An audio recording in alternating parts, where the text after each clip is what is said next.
मुस्तफ़ा ने उसके बारे में कुछ नहीं बताया, कुछ नहीं कहता। मैं तो उसके दर्द की वजह जानने के लिए, मैं तो सिर्फ मुस्तफ़ा के लिए उससे मिलना चाहती थी। तो तुम उसके लिए काम करती हो? तुम मेरी बात नहीं समझ रहे। उसको तो कुछ पता भी नहीं है। हाँ, पहले मैं खुद उसे ढूंढना चाहती थी, फिर उसे बताती। लेकिन फिर फातिमा गुल से मिलकर एहसास हुआ कि ये लोग कहीं किसी और मुसीबत में ना पड़ जाएं। मुस्तफ़ा से भी झूठ कह दिया कि पता नहीं चला। मैं तो सिर्फ अपने शौक़ में फातिमा गुल से मिलना चाहती थी, ताकि देख सकूं कि मुस्तफ़ा जिसके प्यार में पागल है वो लड़की कैसी है। इसीलिए तुम लोगों से भी झूठ कहा, जिसके लिए मैं बहुत शर्मिंदा हूँ।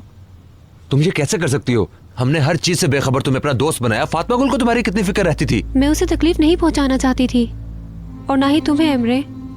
हमारी दोस्ती फातिमा गुल के लिए खतरनाक हो सकती थी, इसीलिए तुमसे मिलना जुलना छोड़ दिया था। मुझे क्या पता था कि वो मुझसे मदद मांगने के लिए मेरे दरवाजे पर आकर खड़ी हो जाएगी, वो भी बिल्कुल लाचार, मजबूर और परेशान हालत में। उसके पास कोई और जगह नहीं थी। उसे अकेला सड़क पर भी तो नहीं छोड़ सकती थी ना, इसीलिए अपने पास रखा। यहाँ पर भी खतरा था, मैं उसे यहाँ नहीं रख सकती थी। कल मैं नहीं थी तो मुस्तफ़ा यहाँ आया था। यहाँ पे उन लोगों ने एक दूसरे को नहीं देखा। फातिमा गुल ने दरवाज़ा नहीं खोला था और फिर वो चला गया। अगर उनकी मुलाकात हो जाती तो यही सोचकर परेशान हो रही थी, इसीलिए आप लोगों को फ़ोन किया था कि फातिमा गुल को ले जाए, यहाँ उसे खतरा है।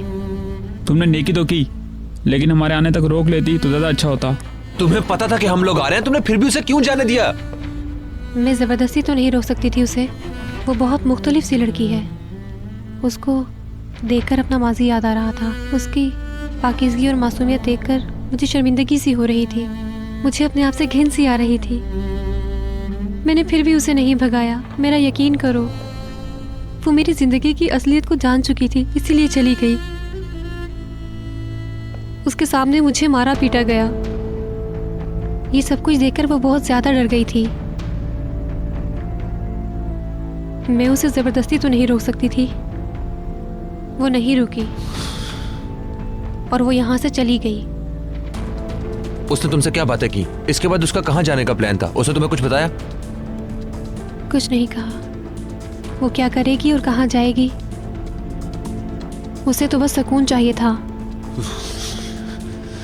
समझ नहीं आ रहा क्या होगा। हमें कुछ पता नहीं है और उसके पास कहीं जाने के लिए कोई जगह भी नहीं है। ढूंढे भी तो कहाँ ढूंढे? फातिमा भाभी यहीं कहीं होंगी, अभी ढूंढते हैं, मिल जाएंगी वो हमें। अभी जाकर देख लो, ज्यादा दूर नहीं गई होगी। वो आदमी यहीं कहीं होगा, कहीं हमसे पहले ना ढूंढ ले।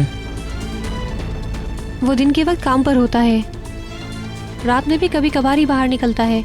कल रात जो हुआ वो महज इत्तेफाक था। तुम चुप रहो बेवकूफ। मैंने मुस्तफ़ा को कुछ नहीं बताया और आगे भी कुछ नहीं बताऊंगी, मेरा भरोसा करो। खुदा हाफिज। मुझे माफ कर दो।